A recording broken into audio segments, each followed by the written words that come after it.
This is the crew. This is the crew. I'm Donovan from the Off Limits Show. This is the crew. And I'm Ken Boggle. I'll be here anyway. This is the crew. And I'm David from the 5x5. This is the crew. This is the crew. This is the crew. This is the crew.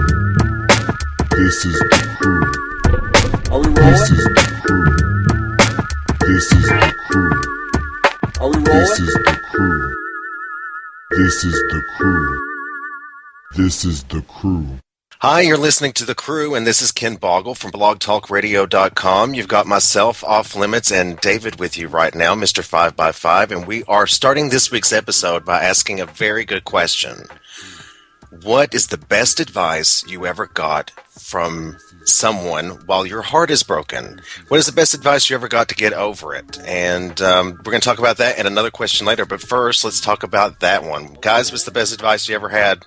To get over somebody else, you've got to get under somebody new. Of course. Wow. Of course you would say that. Of course. But no, I mean, that's my opinion because, I mean, I don't think that's necessarily true, obviously, but I think that I tried that once when I was about 20 and 25, actually, and the night after the guy broke up with me, and I was still raw, emotionally raw from it, hurting, I was like, I'll show him, you know, and so I tried to sleep with somebody else, and I literally...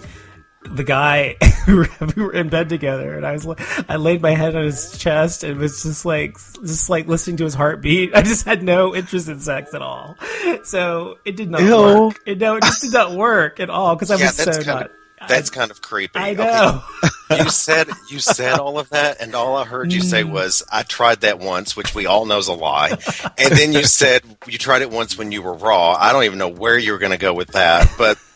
Emotionally raw. I must have missed that. I must have missed that. Scandal. So I don't think it. My point is that I don't think it works. I was just completely. I was sure I could get over it, and I didn't think it worked. And so for me, I don't think it works. What about you? Well, for me, the best advice I ever received was from my girlfriend Jacqueline, and I had just broke up with a guy I had been dating since I was 16, and at that time. You know, my past is kind of blurry, so I have to do the math. Okay, I'm not going to do the math. I was 20. I think I was like 20. Mm-hmm. I'm not sure. But anyway, so the guy and we become physically abusive, and my heart was broken, and I think I was in some bathroom floor of somebody's house, like crying my eyes out or something. And she picked me up, bought a bottle of vodka. We started drinking, and she said, "This is not your first, and it will most certainly not be your last. The more time you spend heartbroken is the less time you spend having fun. So get your shit together." Good advice. I mean. Yeah, so I mean that was really productive for me. Now I did try to get under someone else because I thought that would help too because I had heard the same advice, and that did not help. Me either. And it was a three-way, and you think that would be like double? Yeah. You know, you multiply the number of participants, the faster you get over the heartbreak. So that's definitely not true. David, what's the best advice you've ever had? I don't think I've gotten any advice that has really been good. Actually, I know one time I was dating somebody. I call him the love of my life, but he's dead now, so I guess he's not.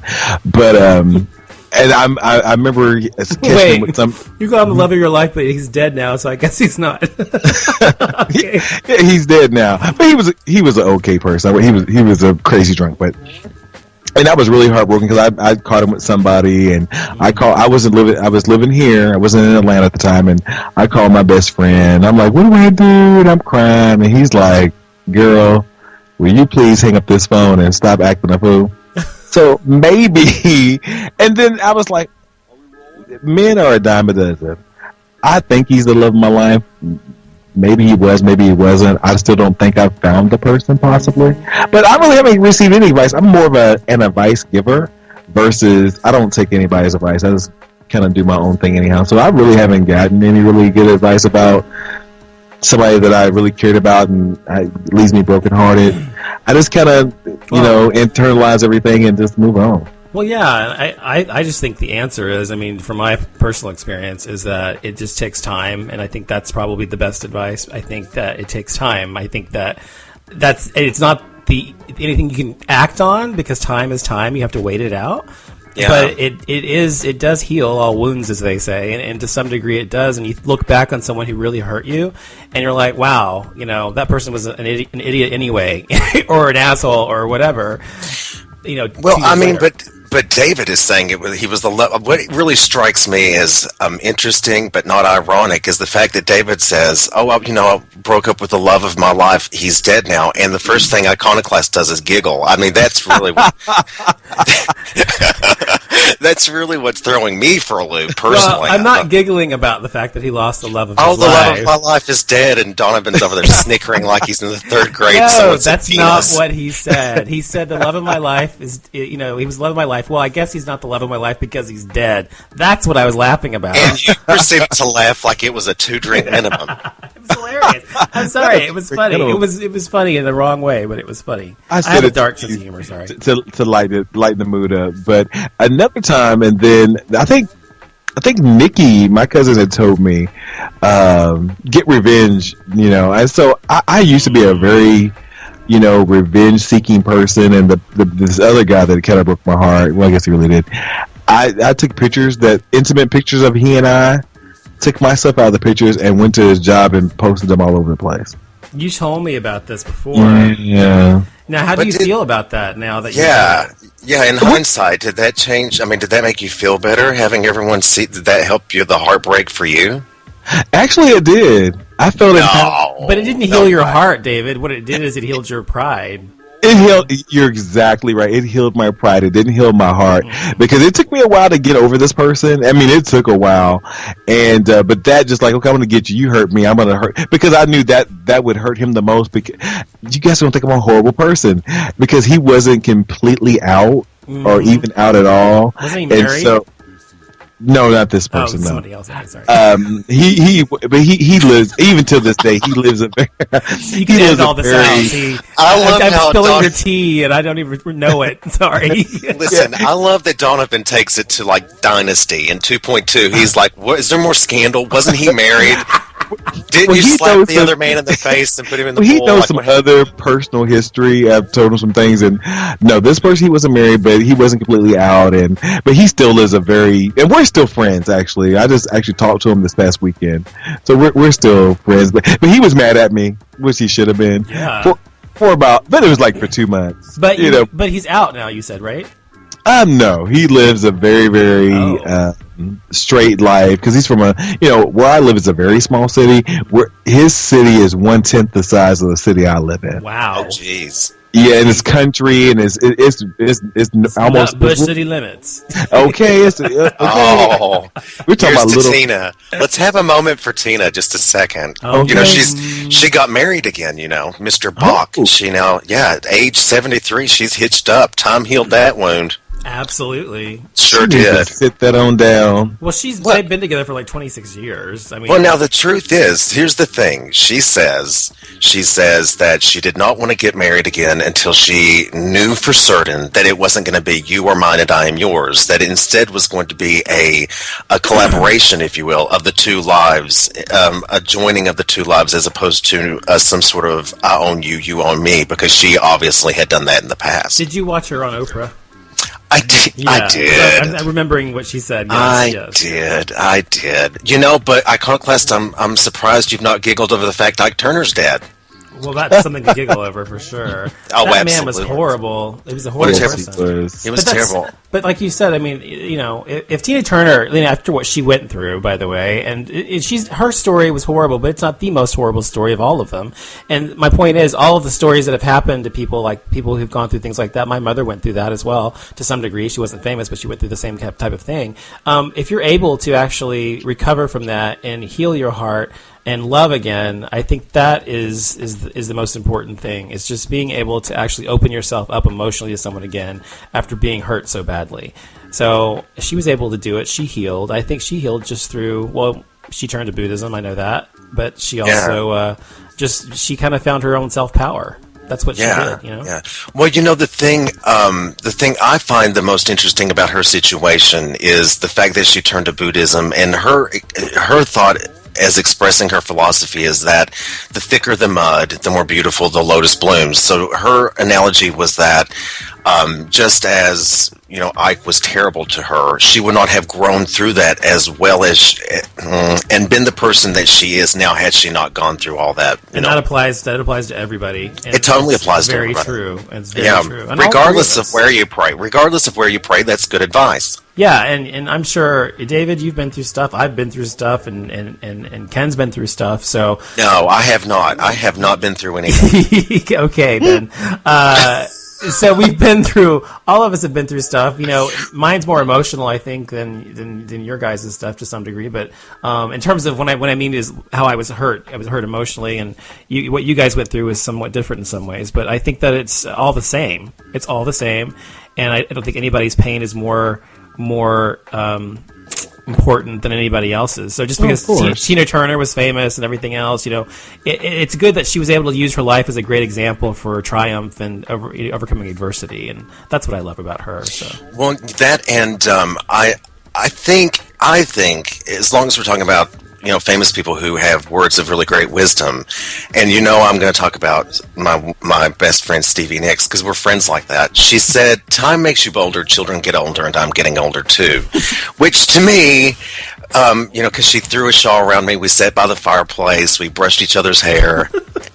And we had a good long talk about heartbreak and how it does not necessarily take away the pain, but it allows you to move on in a different way, having learned what you learned from where you've been. Mm-hmm. Mm-hmm. But I think you have to be able to recognize that it's an experience that you have to go through to get to another experience. Mm-hmm. Because I put something on Facebook the other day. I'm like, sometimes when you get through this thing and the next thing, then another thing just kind of creeps up on you. So I think you have to. I believe that. I totally agree with what you're saying. But you also, you have to also be cognizant enough and self-aware enough to realize that there are lessons to learn in everything that you experience. Oh, totally. And a lot of people, unfortunately, don't see life that way, and they look at life as just a random series of events, and they just don't learn from anything. They continue to make the same mistake over and over again. And so I think you have to be cognizant of that. So that leads us to a different part of the same question, though, which, David, I'd like to hear from you. Like, what is the best advice, having learned what you've learned, what is the best advice you would give to someone who is heartbroken? I think everybody's situation is different, and sometimes people's hearts are so broken that there's nothing I can say to change how they feel. Oh, I don't believe that. You don't think that? No, I don't. No. I totally do, because sometimes, like me, I'm hard-headed, and no matter what anybody says, anybody says to me, I'm like, this is how I feel, and you're not feeling what I'm feeling, and yes, you might tell me it's going to be better, and maybe put the little bandage on it for a second, but that wound is still there, and it needs to heal on its own. So your thing is look, lover, I know you're crying, but just get through it on your own, because I'm just not going to deal with it. No, that's not what he's saying. That's hard. I think. Oh my god! I think he just said, "Bitch, I don't have the time." He did not say that. No, I'm saying I said all of our experiences are different, and sometimes when you're telling somebody, and they might be going through something that you don't know what level they're on in their hurt, and no matter what you say, it may not be able to break that barrier. They're not open to it. Yeah, to heal them. Oh, yeah. I think I have plenty of good advice, but sometimes I think you recognize this. If you can be there, and sometimes you can support in silence. If that makes sense. Well, I think a lot of times people make the mistake, though, also to try and solve people's problems, and they try to say, well, this is what you need to do, and I'm guilty of that. I always try to solve people's problems. I'm like, well, this is what you need to do. But a lot of times people just need you to listen, and that's it. Exactly. So what would you say? Well, I already said mine. I said that it would be time. Just time. That's what you think. You need to allow yourself to heal.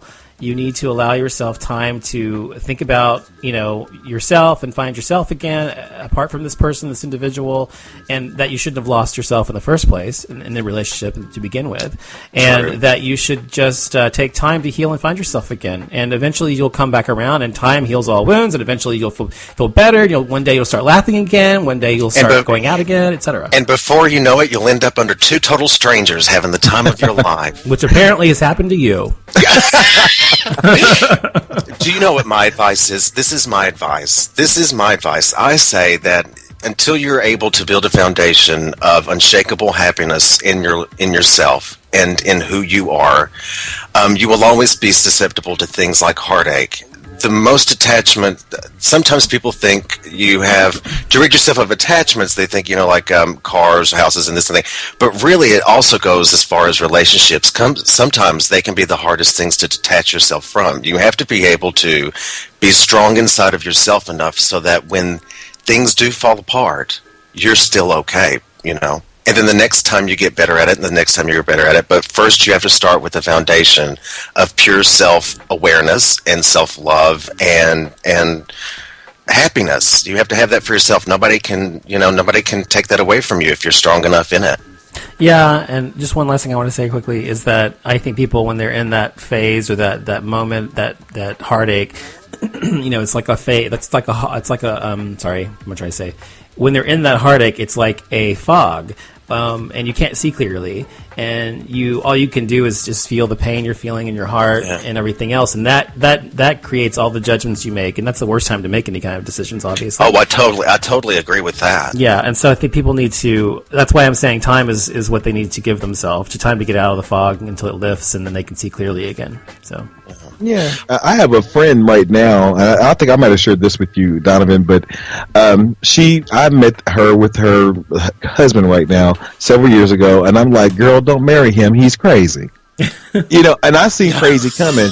But no, seriously. But I hate being the "I told you so" guy. I hate that. No, I do. I do because people resent that, and then they resent. At the end of the day, they still resent it. Even when the marriage or relationship dissolves, they still resent you because they knew you were right. So she comes to here, and I'm like, "Are you still with that fool?" And she's like, "Yeah." She's like, "But he's doing this, this, and this, and I should have listened to you." And I never said I told you so. I'm like, well, you followed, like we've been saying.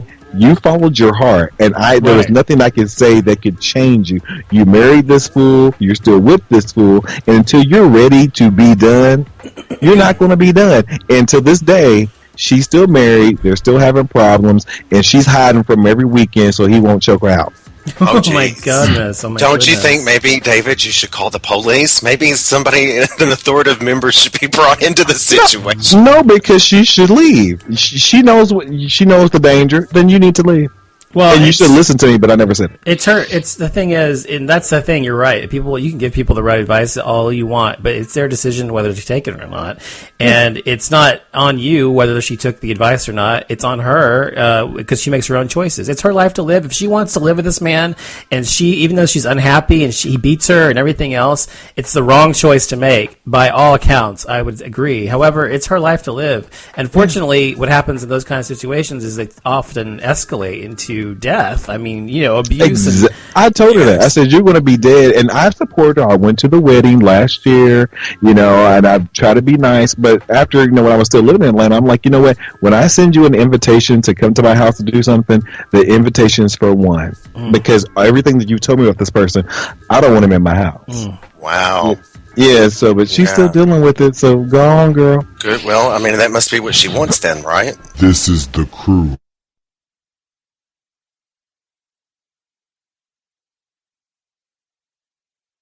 Oh, and we should do like a sign-off, each of us. Like, I'm Donovan from the Off Limits Show. And I'm Ken Boggle. I'll be here anyway. And this is David from the 5x5. Thanks for listening. Bye, guys. See you next week. Bye. That sounds good. Okay, that was good. I enjoyed it. I'm going to stop recording now.